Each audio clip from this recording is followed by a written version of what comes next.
E se você estivesse no busão saindo do trabalho e quando desse aquela olhadinha no celular para ver o que tá rolando, visse uma notícia de que uma torre gigantesca surgiu do nada na sua cidade? Fala aí, rapaziada. Aqui é Matheus do Mundo Mangá. SSS Class Revival Hunter é mais um manhwa muito bem avaliado que conta a história de King Gonja, um caçador Rank F que queria muito, mas muito mesmo, ter alguma habilidade, e essa habilidade teria que ser do melhor caçador de todos, o Imperador das Chamas. Após o surgimento dessa torre, muitas pessoas se aproximaram dela e tentaram a sorte lá. Alguns foram agraciados com cartas de habilidades, um estranho fenômeno que concedia poderes especiais. Essas cartas elas podiam ser bronze, de prata ou de ouro.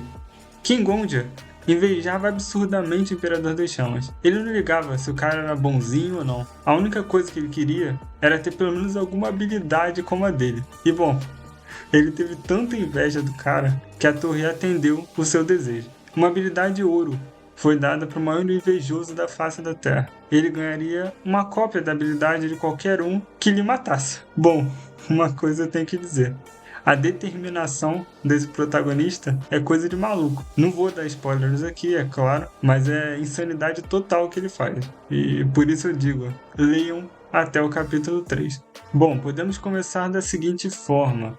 SSS Class Revival Hunter foi lançado em 2021. Ele é um manhwa relativamente recente e possui até agora 80 capítulos, o que daria aí em torno de uma temporada. E o enredo é bem similar ao de Solo Leveling, mas não se engane, ele possui características bem únicas, tá? SSS Class Revival Hunter também se dá em um cenário contemporâneo, porém a torre ela é um elemento que muda bastante do entorno, tanto para o protagonista quanto para todos os caçadores.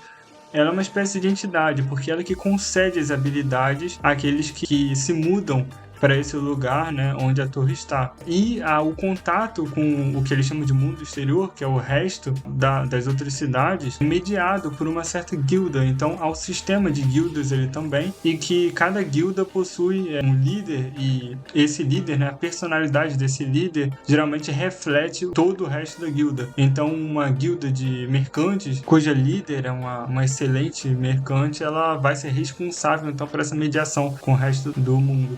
E uma coisa interessante também é a manifestação da torre, né? Há caçadores que, como King Gonja, que invejou muito o caçador número 1, o Imperador das Chamas, há outros caçadores que, por outras características, foram agraciados também da mesma forma, com a habilidade que refletia aquele desejo. E é interessante como que a torre maneja esse tipo de coisa, porque o manhwa, ele nos diz, depois de um tempo, né, que, é claro, sem dar muito spoiler, o futuro, o sucesso, ele é de certa forma pré-determinado. O sucesso de um caçador, ele já está escrito. E, bom, eu vi isso, né? Nós conseguimos ver isso pelas ações, vamos dizer assim, que a torre possui. Mas o que atrai verdadeiramente alguém para ler SS Class Revival Hunter é a narrativa. O mundo já existe, o mundo já flui antes do King Gonja. Quando ele era apenas um caçador Rank F, quando ele não tinha recebido a habilidade ainda, já havia os melhores caçadores, eles já eram conhecidos. É interessante também como a mídia é trabalhada, na verdade é tão bom quanto o Solo Leveling, o papel da mídia, e isso dá um significado. O cenário ele é rico e ele é vivo também, a gente sente que ele se movimenta a todo lugar, e a narrativa de SS Class Revival Hunter usa muito bem isso, né? O protagonista transita muito bem entre a história, vamos dizer assim, mas o toque final fica na insanidade e na determinação do protagonista. O cara é simplesmente insano, ele se propõe a realizar coisas que seriam loucuras. Simplesmente um ser humano comum ficaria psicologicamente morto depois de certas coisas que ele faz. E isso logo no início. E isso nos leva a tomar um gosto, né? Não pela personalidade ou pelo carisma do protagonista, não só isso, mas também pelo que ele se propõe a fazer para alcançar os seus objetivos. Isso nos traz muita curiosidade. Nós queremos ver como é que ele vai agir daqui para frente e mais tarde como que ele vai evoluir a partir disso, como que ele vai lidar com as pessoas que começam a se juntar quando ele era um caçador menos conhecido, não havia ninguém em torno dele. E a coisa começa a evoluir. Então, é interessante ver como que a personalidade, como que as ações dele se contrastam com certas figuras que começam a se juntar ali naquele núcleo pessoal dele. Infelizmente, né, só temos 80 capítulos, então ainda não tem nenhuma conclusão de fato da história, mas é o suficiente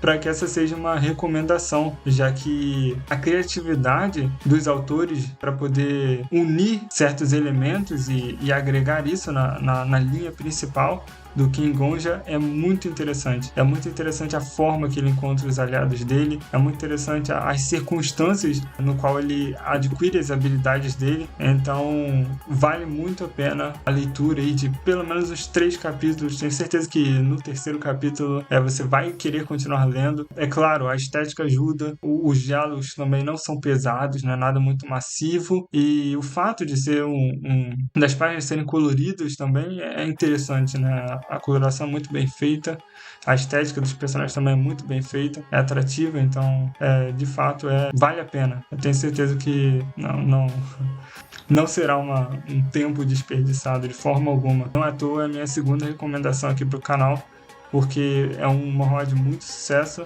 não tanto sucesso quanto Solo Leveling, é claro, mas é um digno sucessor, vamos dizer assim.